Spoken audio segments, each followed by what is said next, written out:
99. Okay, before we continue, who was here last Wednesday? Who was here last Wednesday? No one. One only.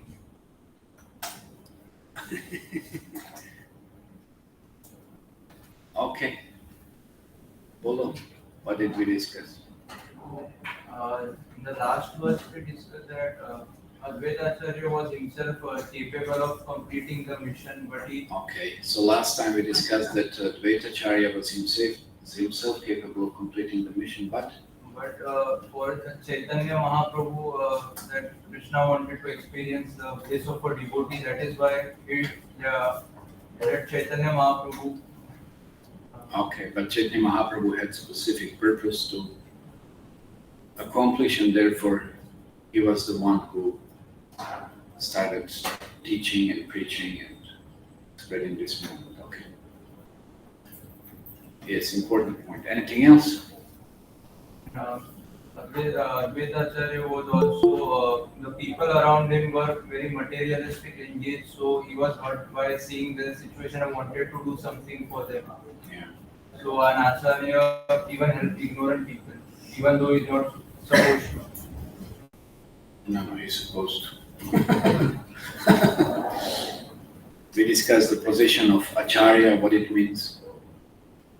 What does Acharya mean? What he does? Okay. And it's a very natural condition. It's a very natural. You can sit here. Sit here. It's a very natural condition that the devotee is paradukha dukhi and sarva sukha sukhi. Means that he is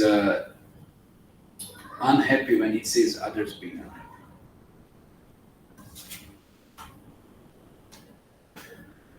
Of course, nowadays it's reverse. When others are unhappy, people feel great happiness. Yeah.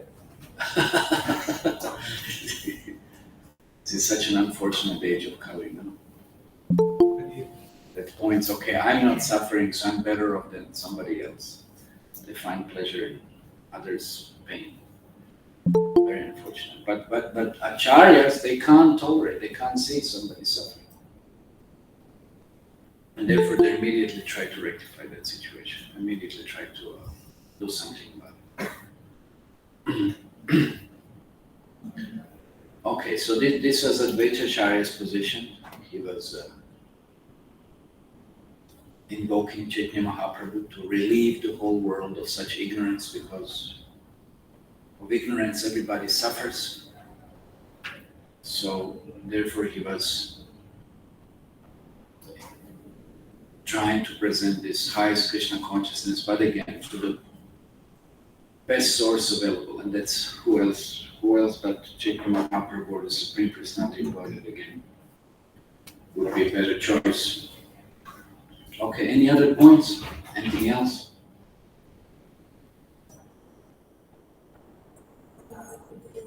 You have something more?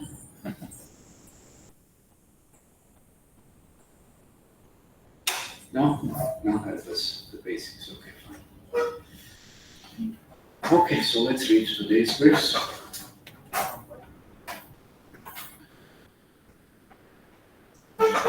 Apani. It's a long A. Apani. Shri Krishna Yadi Karna Avatara. Apane Achari Bhakti Karena Rachara.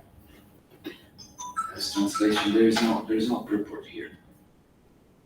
It says, Advaita Acharya thought, if Sri Krishna were to appear as an incarnation, he himself would preach devotion by his personal example. Okay, we'll offer vocation prayers. Om Jnana Timiranda Syakinanjana Shlaka Jakshanuli Taminata Vishnu.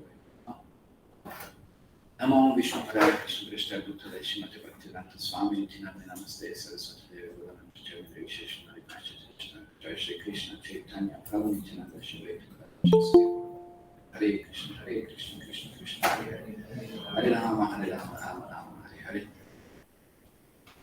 So Advaita Acharya thought, if Shri Krishna were to appear as an incarnation, he himself could preach devotion by his personal example. of course, we already said that Advaitha Acharya himself is Supreme Personality of Godhead, his Mahavishnu Sadashiva combined.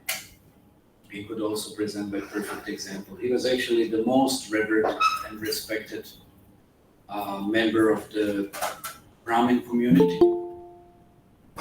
He also had a very, very important position and role in the society. But again, if somebody would present himself as the Supreme Personality of Godhead, then they would also have, because another thing is Advaita Acharya also plays a particular role. He doesn't want to disclose it. There is a particular relationship exchange, and that mellow rasa that is drawn from his particular dealings with Chaitanya Mahaprabhu and the devotees, so he doesn't want to disturb that. But if Chaitanya Mahaprabhu would have reached, Chaitanya Mahaprabhu would have acted as a devotee and presented teachings, then that would be much more powerful. And in Srimad Bhagavad Gita, in the 3rd chapter, we have a verse wherein Krishna says, Yad Yad Acharati Shreshtas Tat Tat Evetaro Janaha Sat Pramanam Kurute Lokastat Anuvartate.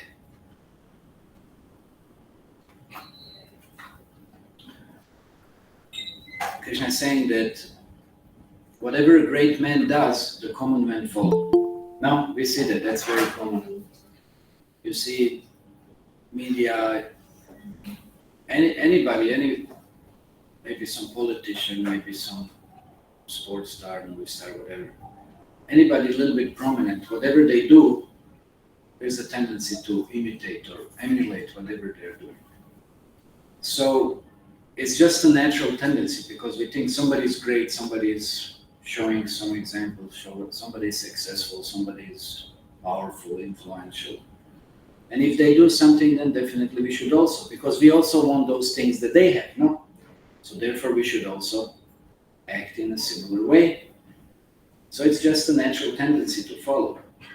So therefore Krishna is saying this to Arjuna, saying that, of course, that was in another context of inspiring Arjuna to fight, to follow the Dharma, because otherwise others won't follow Dharma. But Krishna gave it his own example.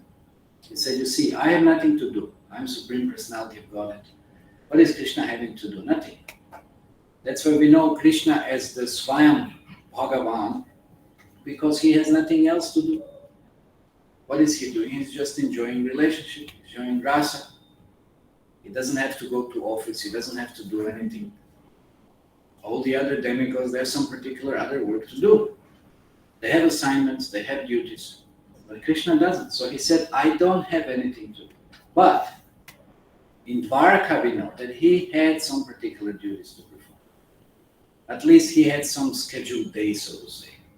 He had a scheduled day. So in that sense, he was pointing to Arjuna that he is also performing duties. And for that reason, you should also do so. And for that reason, of course, everybody else will follow in the same way. So here we are hearing that Advaita Acharya thought if Shri Krishna were to appear as an incarnation, he himself could preach devotion by his personal example. So by personal example, it makes a big difference how many times we know the famous story, and I think Prabhupada said, and I think it's attributed to Gandhi, that there was some mother with a child who approached him and then requested him that, please tell my child not to eat too many sweets. No? Anybody knows that? Okay, so, and then he said, okay, maybe if you can come 1 week later. And then she was like, what is the point? It's just a matter of a few seconds. Can you adjust this a little bit? There's a whole setting.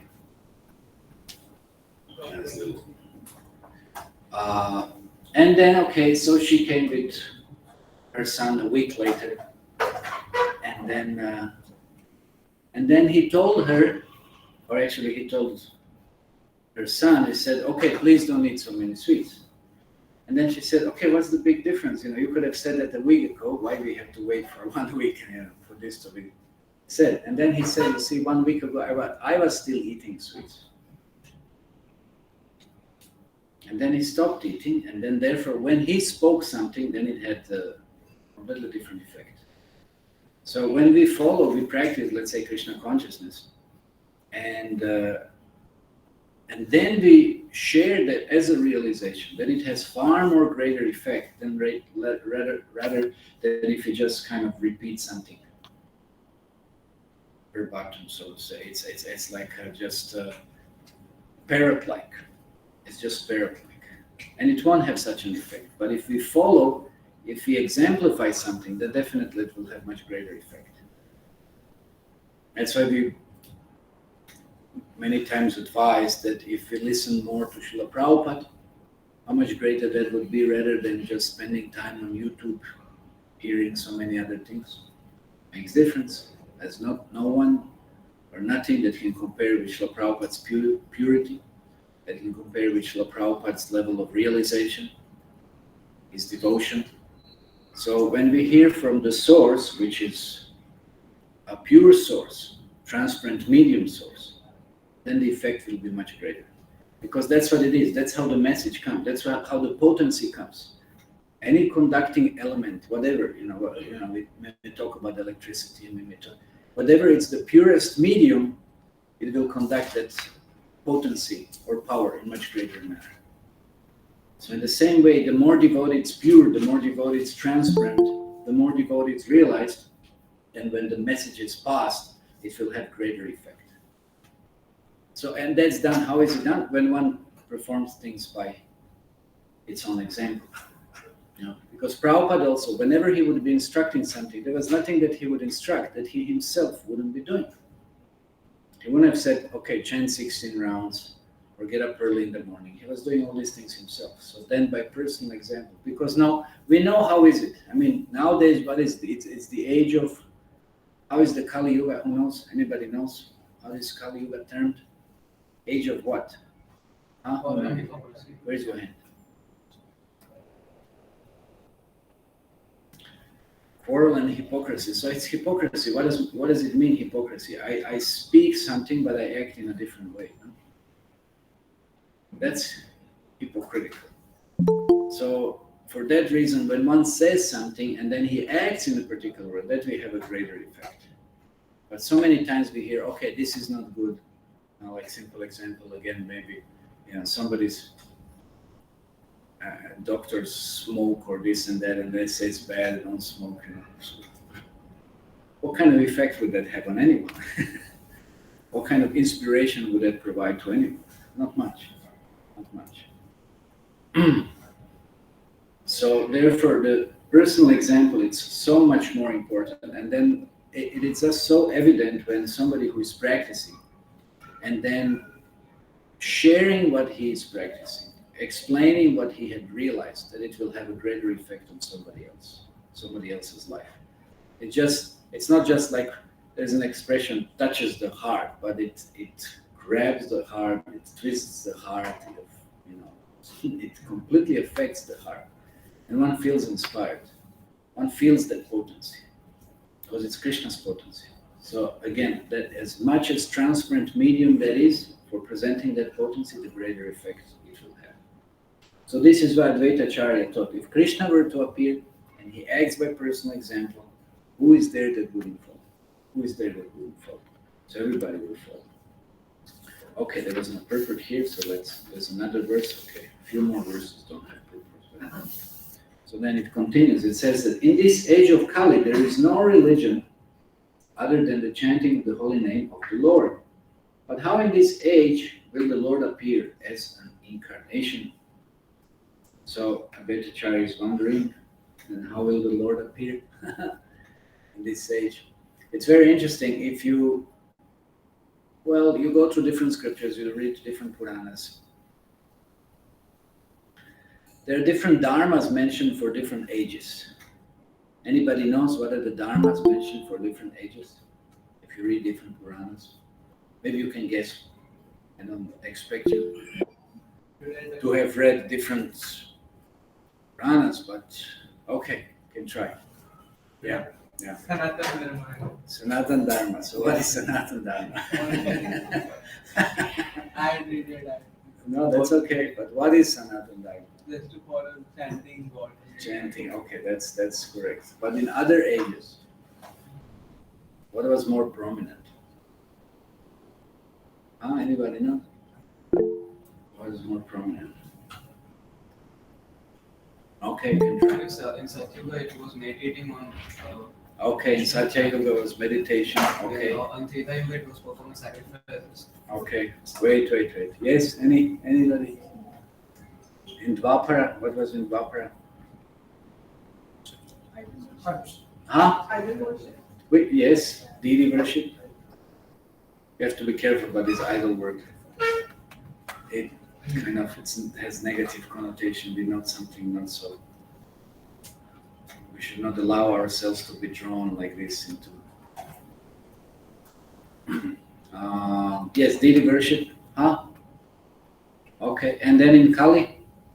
Chanting the name. Was it Kritayadhyato Vishnu, Tretayach Yajatimakai, Vaparo Paricharyayam, Haritadha. Kalitad Hari Kirtan. Yes, that is there.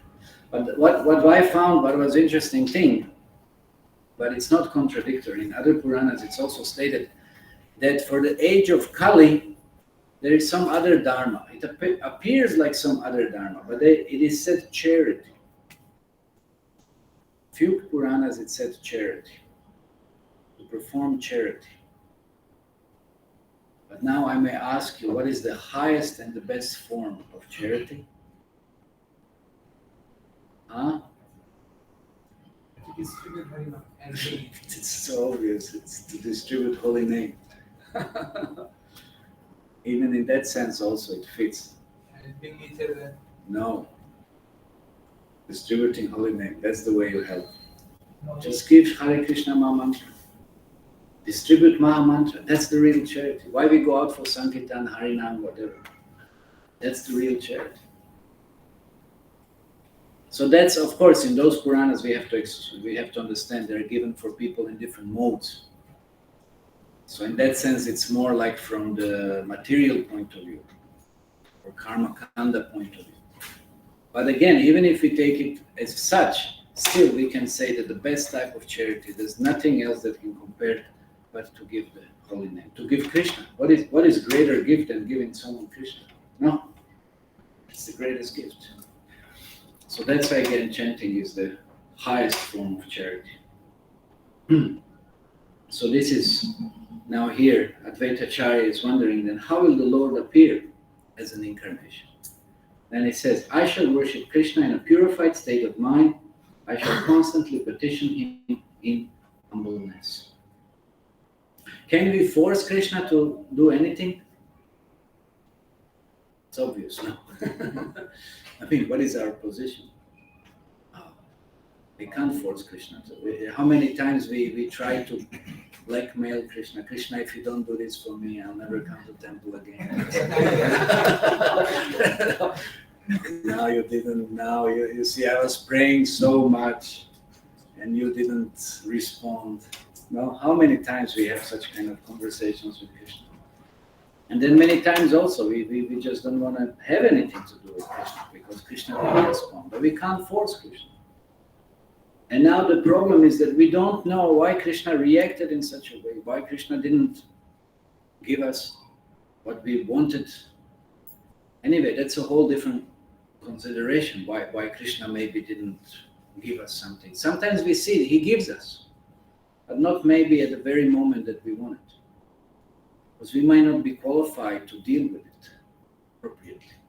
And it might happen that it might distract us from Krishna.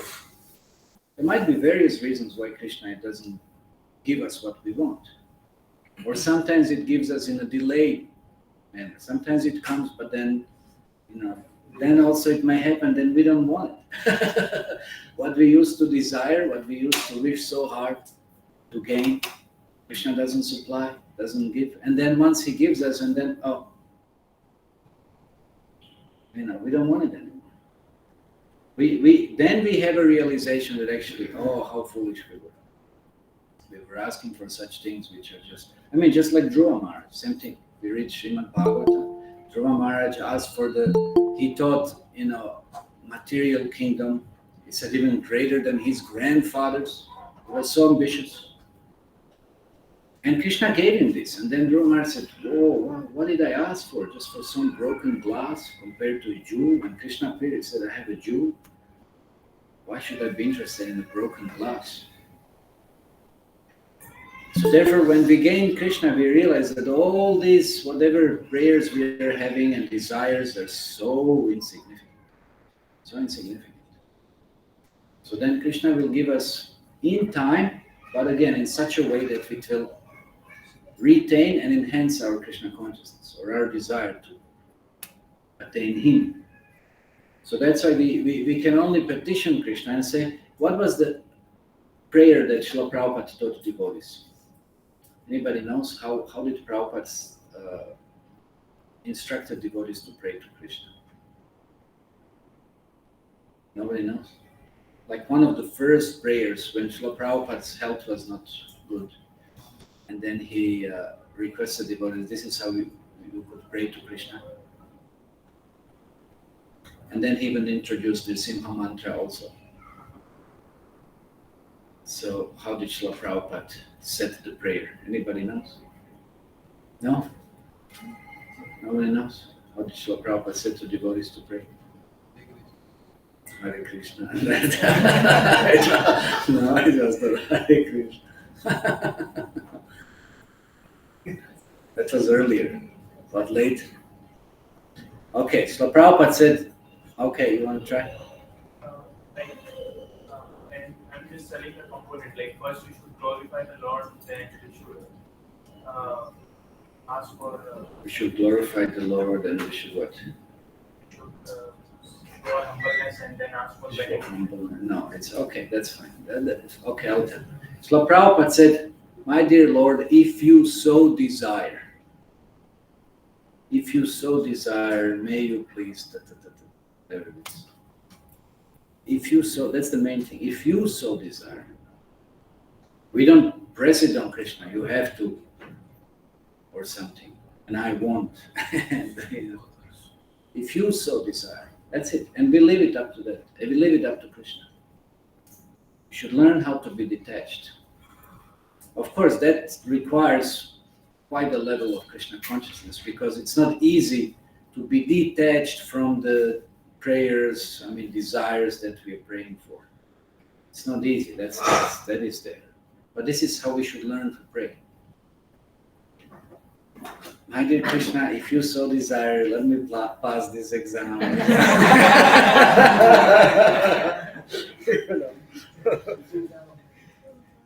If you so desire. Of course, that doesn't mean you do nothing about it.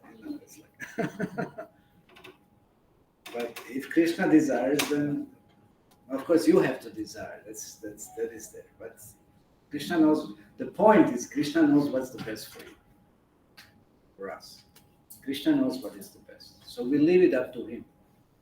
But another point is also, you do your best, and then leave it up to Krishna. This is what in that famous verse, Mafaleshu Kadachana, no?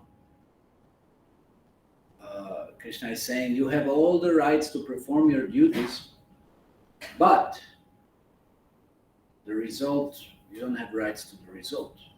And what will be the result? Well, that depends on Krishna, that depends on our karma, whatever it is, that will be seen. So we have all the rights to act and offer that act to Krishna, but what will be the result? We have to remain detached. That's not easy. That's not easy. That's a pretty high level of devotional service. That's already Nishkam Karma level. That's very high. That's very high level. But that's what Krishna is trying to elevate us towards. Because on Sakam level, that's a very neophyte level. Yes, we pray for something, we get something, and then Krishna consciousness is nice. But that's very neophyte level. Because again, what if it happens and Krishna doesn't consider this to be good for us, and He doesn't allow this to happen, or He just doesn't make it happen? then it will disturb our so-called devotion, our neophyte devotion. So, then we are putting Krishna in a big trouble, in a very unpleasant circumstance. Let's say it's just like a child who is asking a parent, give me something that is bad for me. Then how will parent react? How will parent react? I mean, there are so many, you can think of so many different examples where the child is asking for something that it's not good for him. And now how should parent react? You should give it? No, you should not give. But then how do you explain this to the child? And if he doesn't get it, then you see all kinds of things.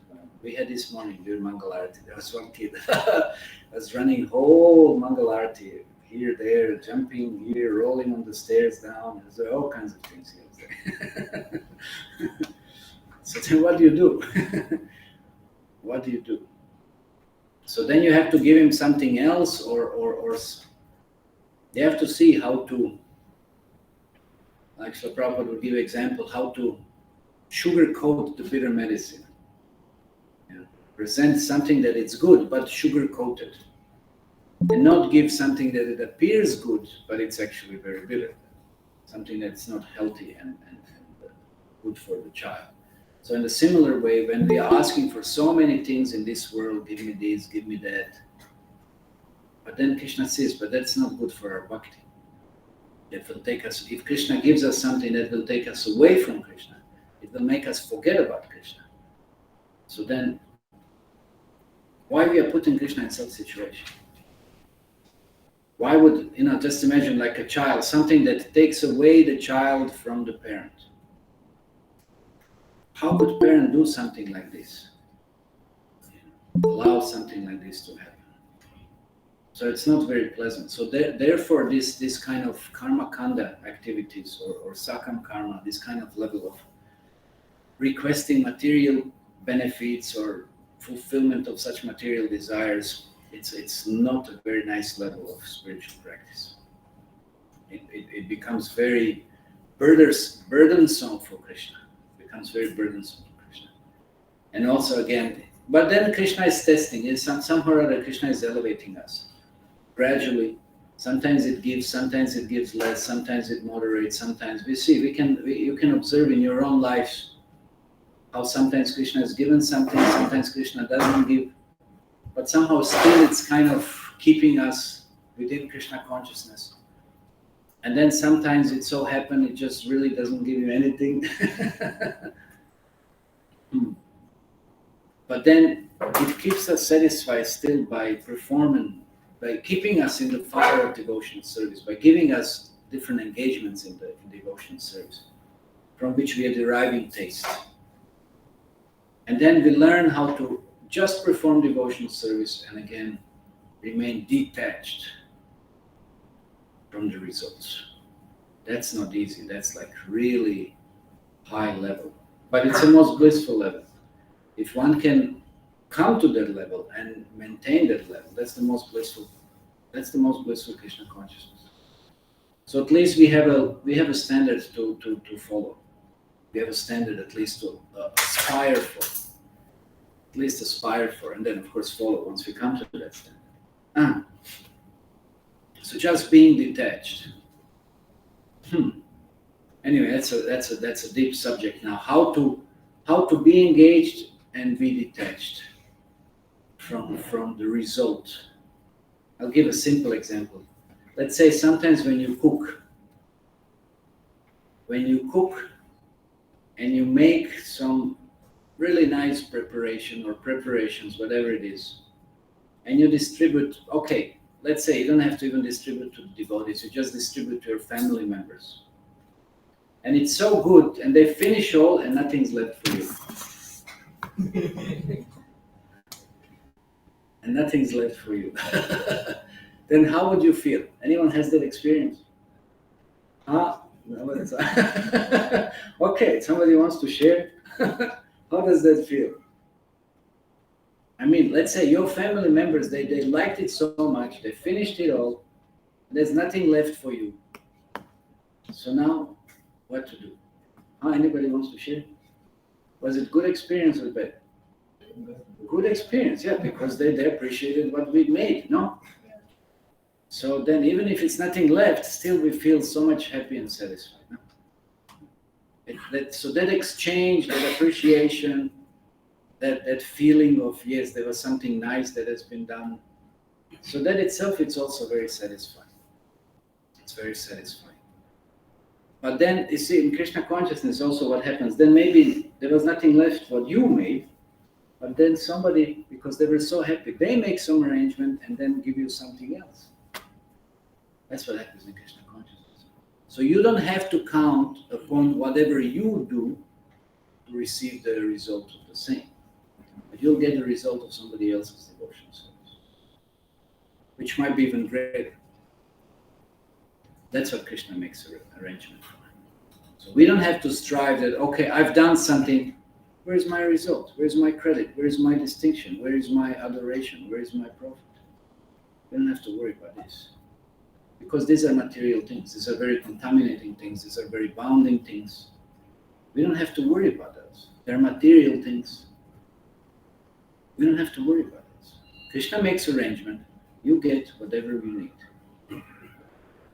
But it won't come from the source or the way that you have been thinking that it will come. We surrender to Krishna. It's up to Krishna. And we see he does supply. He makes arrangement. For every living being, there is an arrangement in this world. Why are we worrying that I have to be involved and I have to do everything myself and so forth? If we said, learn how to satisfy Krishna, if Krishna is satisfied, everyone else will be satisfied and we will be satisfied.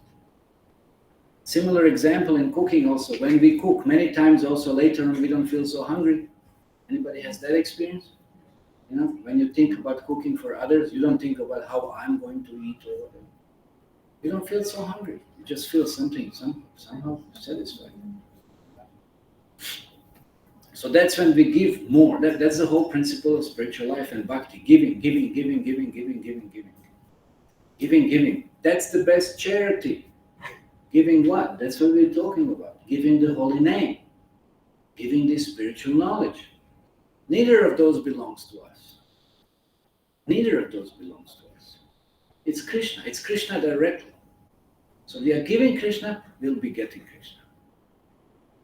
We don't have to generate it for ourselves. That's a material, completely wrong mentality.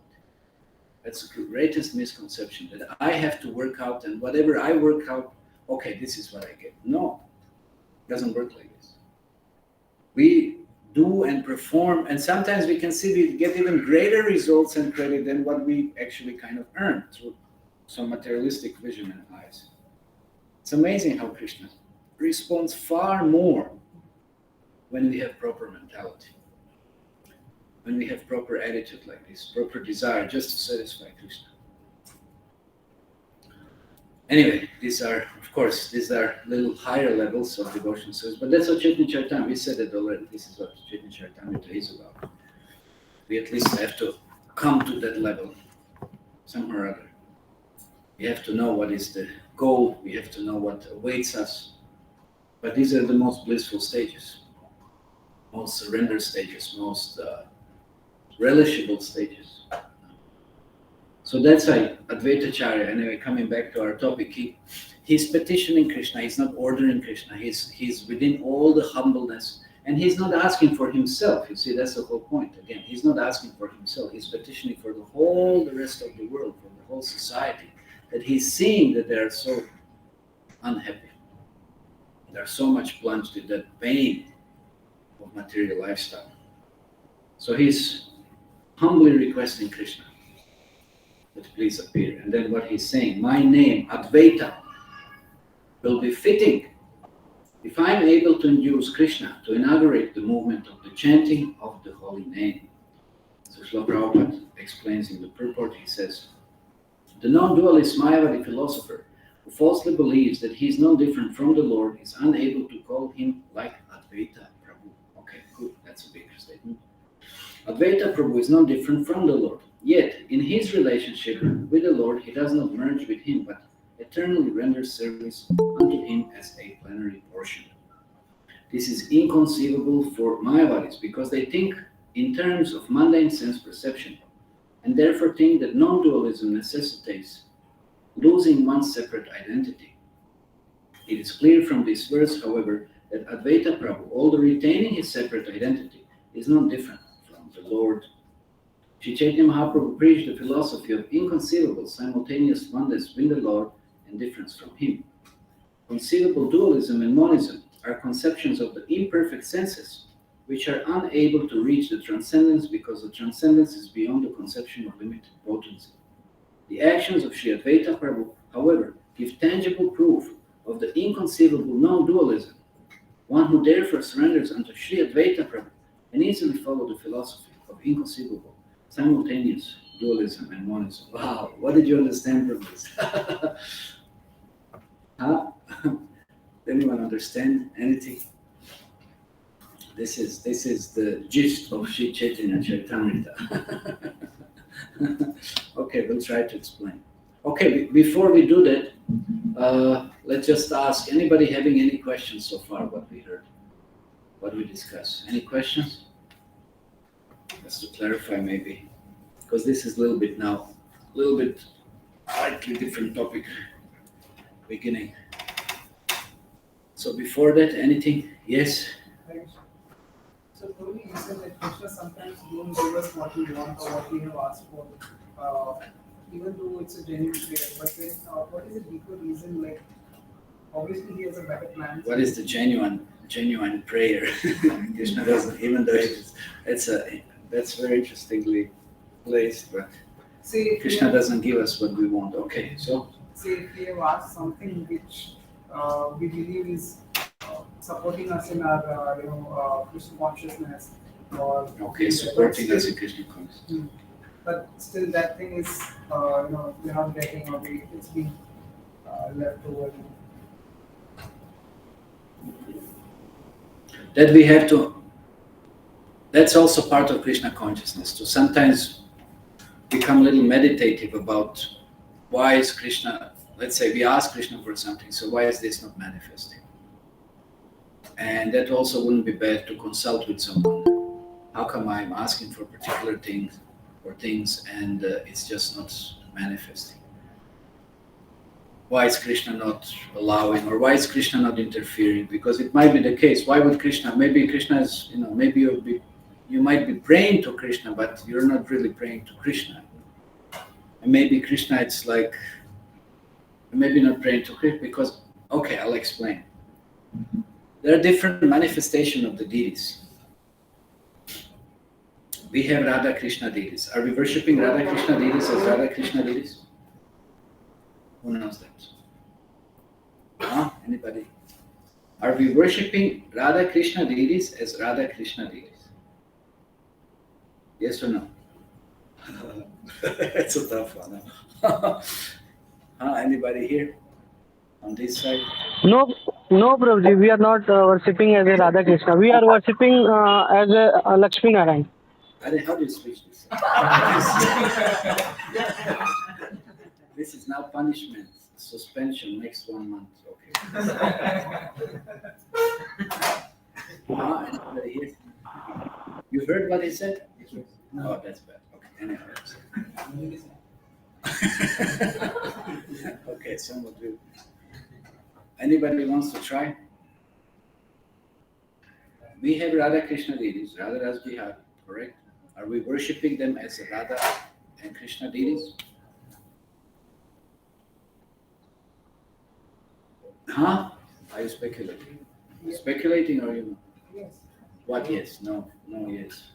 Yes, no. Answer is no. Answer is no. No, we're not worshipping them. We're worshipping them how? We're worshipping them in the mood of Lakshmi Narayan. Or in reverence. It's not spontaneous. Radha and Krishna deities are worshipped in a spontaneous bhav, spontaneous mood. Spontaneous means also regulated, but spontaneous with love. We're not on that level.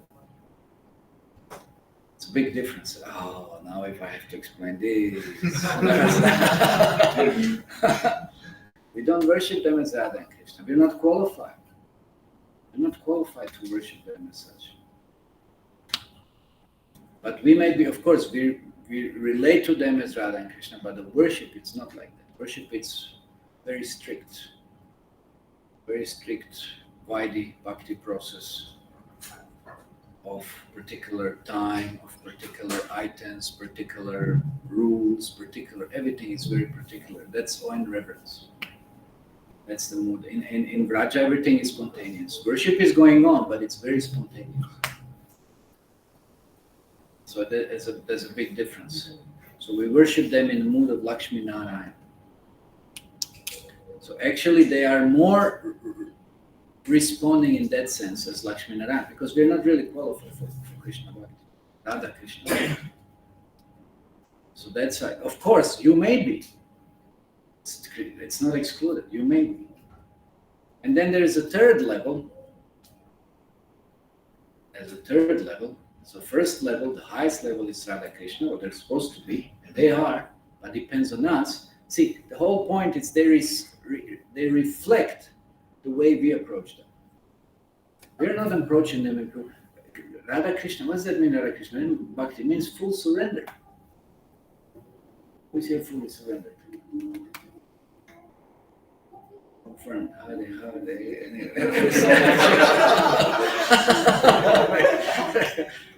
Yeah. So it's Lakshmi Narayana. And then if you approach Radha and Krishna with material desires, what does Radha and Krishna have to do with someone's material desires? No. So then they won't respond as Radha and Krishna, they'll respond as Lord Shiva and Durga. They deal with material manifestation. So the same deity, but different levels, different response, different manifestation. You may like this, okay, let's say, anyway, you can translate this into worshipping Lord Shiva, but then how do you see Lord Shiva? You see him as a Rudra, which is Jiva Tattva, you see him as a Shiva as Shiva Tattva, or you can see him as a Sada Shiva, which is Vishnu Tattva. You can see him as a Gopeshwar also, you can see what is it. What do you see? You're looking at the sun god. What are you seeing as a sun? You're seeing sun as a demigod? Or you're seeing sun as a Surya Narayan, as a Paramatma? You're seeing sun as a manifestation of Lord Ramachandra? I mean, there are different levels of consciousness, there are different approaches, there are different levels. Everything has different levels of those. Same object, but what is our position? And in that way, we get a response. Did you get that? So then, based on that, what we are asking, how would Krishna then respond? How would Krishna then respond? And then whether it's Krishna responding or somebody else is then responding, depending how we are approaching. And then, we can analyze and see, okay, well now, is it really something that's good for us, or maybe it should be seen with the time? And I mean, there's so many things we can. I'm a little bit distracted, not there too loud. But anyway, the idea is one can meditate a little bit. Why is it that I may not be receiving what I'm hoping to receive? Because again, it's not just prayer. It's not just prayer. One also has to have some credit for those prayers to be manifest, or some deeper desire, devotion. There are many reasons. It's not just, it's like immediate. There has to be immediate response that can be expected. It's not that. It doesn't work like that. Okay. Anything else? Any other? Okay, then we'll try to explain this first. So Advaita Acharya said, my name Advaita will be fitting if I'm able to induce Krishna to inaugurate the movement of the chanting of the holy name. So the word Advaita, if you look in the verse, word by word, translation means non-dual. Non-dual, that means what?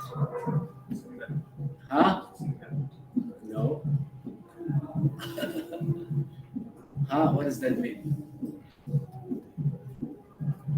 Okay, but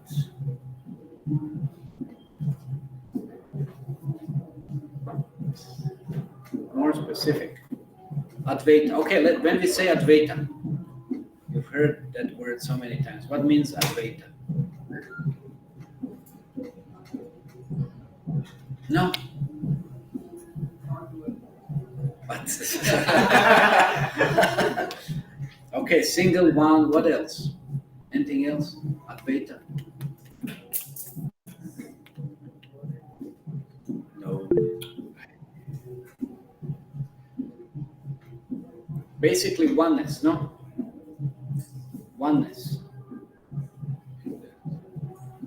Okay, so Srila Prabhupada now says, the non-dualist, Mayavadi philosopher, who falsely believes, let's try to finish this purport today, we don't have how much time we have like less than 10 minutes. The non-dualist, Mayavadi philosopher, who falsely believes that he is no different from the Lord, is unable to call him like Advaita Prabhu. This is very interesting. Like somebody, if I think I'm Krishna, then how can I call Krishna? Is that making any sense? I mean, just from practical point of view.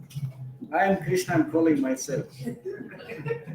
How do you do that? I mean, it's like, I mean, you can call, but here we talk about invoking. That means, how do I invoke something that it's required to be invoked, but it's not in me, but it's supposed to manifest from somewhere else? But then where do you have a oneness? And there's no oneness anymore. It makes no sense. I mean, that's just from practical point of view. So Mayavadi cannot call Krishna because he already thinks he is Krishna. Yeah. But then another very essential thing is that if you are not like Advaita Prabhu, that means who is devoted to the Lord, then one won't be able to invoke the Krishna. It's only Advaita who really knows the what is oneness. Like, of course, Ekatvam, sometimes this word is used. This is in Sri Upanishad. There's word Ekatvam. Ekatvam means also oneness, but oneness in purpose. Oneness in unity with the Lord in terms of the quality and desire. So in that sense, devotee can be one with the Lord, but again, also different from him. But in sense of purpose, in terms of desire, one can be one with the Lord. So that oneness is there. But still there is a devotion on the part of a devotee. That is there. So if one has that attitude like Advaitha Acharya and tries to invoke the Lord, then he'll be able to invoke the Lord. But Mayavadis won't be able to do that. Somebody who thinks himself Krishna, he won't be able. He doesn't have a devotion. He doesn't have a devotion to Krishna. Okay, is Mayavadi having devotion towards himself? What do you think? He doesn't have a devotion for Krishna, but does he have devotion towards himself?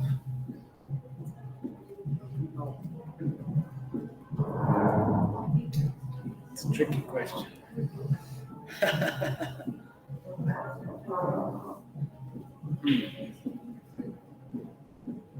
Okay, think about it a little bit.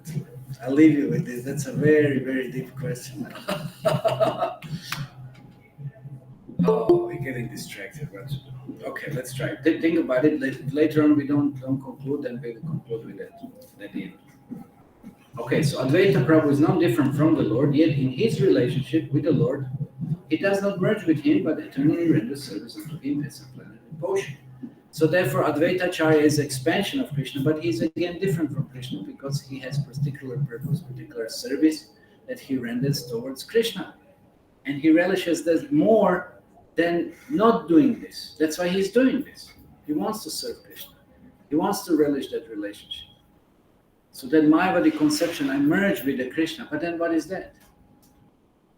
Then you can't render service, then you can't experience that bliss of serving Krishna.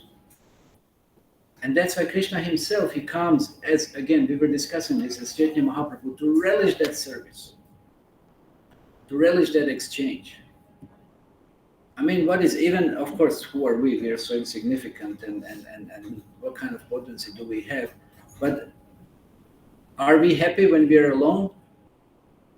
Is that, we derive all the bliss and ecstasies and everything is wonderful and nice only when we are alone, or we are looking for some association, some exchange, some interaction? No.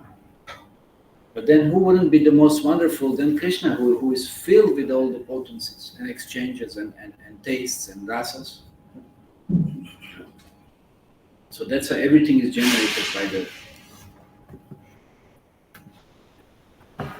devotional service. So this is inconceivable for Mayavadis because they think in terms of mundane sense perception, and therefore they think that non-dualism necessitates losing one's separate identity. It is clear for this verse that, however, Advaita Prabhu, although retaining his separate identity, is not different from the Lord. So one can be same with the Lord, like I said, ekatvam, within the purpose, but again remain different. And you derive benefit of both. This is the essence of our Gaudiya Vaishnava teachings. Achintya Beda Beda Tattva. Simultaneous oneness and difference. Because when Chaitanya Mahaprabhu started preaching, everybody was confused. Where does he belong? Which party does he belong to? They were confused because to those who are dualists, they were saying there is difference between Jiva and Krishna, which is correct. But Chaitanya Mahaprabhu said, not really. Then they were confused. What is going on? And then those who were Advaitists or preaching oneness or even Mayavadi, Chaitanya, of course, not Maya. Let's not mix Mayavadis, not to confuse. Those who were Brahmavadis, who were teaching Advaita philosophy, just merging into Brahman, Chaitanya Mahaprabhu also said, no, that's not the goal, that's not the final thing. So they were both confused, and they called together. They got together and called Chaitanya Mahaprabhu. Okay, please now you explain, which party do you belong? How do we understand your position? And then Chaitanya Mahaprabhu explained, neither this one, neither that one. And then he presented something new and different. That was Achintya Beda Beda Tattva. It's simultaneous. Yes, it's oneness, but it's difference also. It includes both. It includes both. It's dual and it's non-dual. That's the highest. That it includes the both. How do you? That's possible in transcendental level. How do you synthesize something that it's apparently paradoxical, completely different? How do you do that? That's possible in transcendental level. Something that it's apparently so different. How do you reconcile that? So this is the philosophy Chaitanya Mahaprabhu presented. Achintya Beda Beda Tattva. Simultaneous oneness and difference. So how is Jiva same with the Lord, but again different from the Lord? So this is what Advaita Acharya is pointing towards. You have so many contradicting things. Let's say you have so many different fragrances coming from different sources. How do you reconcile that? There's a soil, right? From the soil, any tree can draw, or plant can draw different fragrance. No? So in the same way, Krishna, who is the source of everything is reconciled within him. Very simple. Anyway, that's just basic analogy explaining Achintya Beda Beda Tattva. So Krishna is the source of everything. So whatever we may find contradicting, it's not contradicting within Krishna. No. Matter and spirit also doesn't contradict within Krishna. They're just both his energies. It doesn't find them contradicting either. Okay, so let's fast a few more seconds. Sri Chaitanya Mahaprabhu preached the philosophy of inconceivable simultaneous oneness with the Lord and difference from him. Conceivable dualism and monism are conceptions of the imperfect senses. You see, so dualism and monism are conceptions of imperfect senses, which are unable to reach the transcendence because the transcendence is beyond the conception of limited potency. Okay, that might be a little heavier now, but dualism and monism still are limited within the material sphere of conceiving anything, but transcendence beyond it. The actions of Sri Advaita Prabhu, however, can give tangible proof of inconceivable non-dualism. And one who surrenders, like Advaitha Acharya, can easily follow this particular philosophy. So that's why we can understand how we are, yes, we are equal with Krishna. So Prabhupada would say, explain in quality but not in quantity. This is Achintya Veda Veda Tattva. Yes, we are part and parcel of Krishna, but still we are not Krishna. But if we serve Krishna, we can then relate and taste Krishna. Okay. Any questions or comments?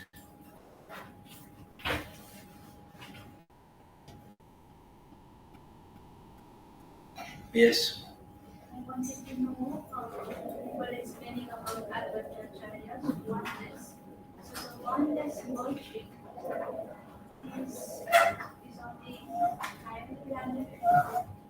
Oneness of merging is on the higher platform than what?